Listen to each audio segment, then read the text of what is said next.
Hi friends, இன்றைக்கி instant மாங்காய் ஊறுகாய் எப்படி செய்யலான்னு பார்க்கலாமா? ஃபஸ்ட்டு மாங்காயை கழுவி தொடச்சி எடுத்துக்கணும்.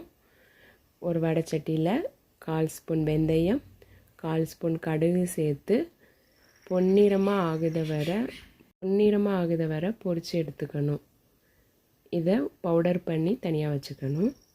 இப்போது அதே வடைச்சட்டியில் தேவையான அளவு நல்லெண்ணெய் சேர்த்து கொஞ்சம் கடுகு சேர்த்து கடுகு பொரிஞ்சதும் கட் பண்ணி வச்சுருக்கிற மாங்காயை அதில் சேர்த்து நல்லா வதக்கணும். மாங்காய் வதங்கினதும் மாங்காய் ஊறுகாய்க்கு தேவையான அளவு உப்பு, மிளகாய்த்தூள் சேர்த்து வதக்கி விடணும்.